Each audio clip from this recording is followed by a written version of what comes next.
Como a morte afeta o contexto familiar. Um vídeo da Liga Acadêmica de Cuidados Paliativos da Faculdade de Ciências Médicas de Minas Gerais. A morte é um fenômeno que invariavelmente está presente no cotidiano de todas as famílias. O ser humano é a única espécie de ser vivo que tem consciência da finitude da vida. Nesse contexto, a família exerce papel mediador no processo de saúde e doença, participando do processo de cura, reabilitação e morte. Cuidar de um familiar com uma doença terminal pode ser estressante e angustiante, podendo acarretar alterações na dinâmica familiar, já que, na maioria das vezes, toda a família está envolvida no processo de cuidar e no apoio emocional. O luto é uma reação esperada e natural após a perda de um familiar, e é vivido tanto individualmente como coletivamente. Dessa forma, esse processo influencia diretamente no funcionamento e na dinâmica da família, visto que a perda altera permanentemente as relações interfamiliares. As características, a cultura, as experiências passadas e a religião do sistema familiar afetam como o luto será vivido, podendo ser potencializado ou prejudicado. Sabe-se que em contextos familiares em que há uma boa abertura para a comunicação, o processo de luto geralmente é mais autolimitado e traz menos impactos psicológicos em seus membros, como a depressão e a raiva. De acordo com Kubresi e Thelman, o processo de luto implica em 3 fases, sendo a primeira relacionada à visualização do corpo, em que o parente, além de querer confirmar o corpo de seu ente querido, despede-se de uma pessoa com quem conviveu durante muito tempo. A segunda fase é a de realização de uma cerimônia coletiva para apoiar os afetados, como celebrações religiosas e velório, em que realizam-se rituais espirituais de despedida que confortam os sobreviventes. A terceira fase corresponde quando à aceitação da morte da pessoa. A avaliação da dinâmica familiar pode ser feita a partir de 3 dimensões: coesão entre os membros da família, nível de conflito e expressividade de pensamentos e sentimentos.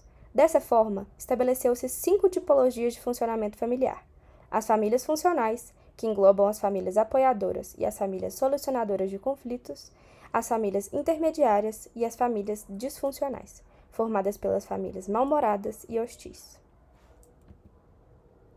As famílias funcionais toleram a divergência de opiniões, lidam com conflitos de maneira construtiva por meio de uma comunicação eficaz e apresentam baixos níveis de morbidade psicossocial. As famílias apoiadoras possuem alta coesão e não relatam conflitos, enquanto as famílias solucionadoras de conflitos apresentam alta coesão, mas um nível moderado de conflito. As famílias intermediárias possuem coesão moderada entre os membros e baixo nível de conflitos. Porém, essa dinâmica familiar está mais propensa à morbidade psicossocial e seu funcionamento tende a deteriorar-se quando ocorre o luto. As famílias disfuncionais mal-humoradas apresentam coesão moderada, um nível moderado de conflitos e falta de desejo de ajudar o familiar.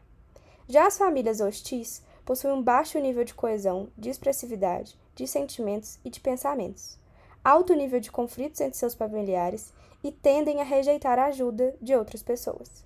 Essas famílias possuem altas taxas de morbidade psicossocial e de depressão. Dessa forma, o ambiente familiar contribui com a maneira em que seus membros vivenciam e experienciam o processo de luto. As famílias com maiores conflitos possuem um pior funcionamento familiar e possuem dificuldades de se apoiarem mutuamente e de se permanecerem unidos. Nesses casos, a morte de um familiar acarreta muitas vezes na dissolução de laços de companheirismo entre as pessoas. Sabe-se que a não manifestação dos sentimentos, o adiamento do processo ou a negação da perda são fatores que podem prejudicar o enfrentamento do luto. A família, nesse caso, possui um papel fundamental de ser um espaço que permite que os familiares se expressem livremente e que possam compartilhar a dor.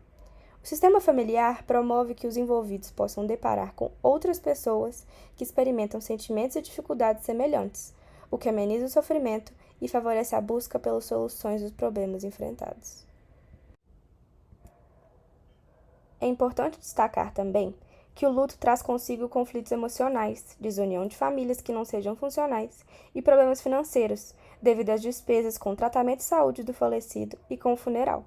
Esses fatores, além de aumentar a vulnerabilidade social de um grupo menos favorecido economicamente, potencializam o sofrimento da família. Dessa forma, é importante ressaltar a importância de uma equipe em saúde multidisciplinar composta também por psicólogos, que permaneça prestando assistência à família, mesmo após a morte do paciente, como uma maneira de auxiliar na aceitação da morte e na superação do luto coletivamente, além de promover um maior vínculo familiar. Essas são nossas referências. Muito obrigada.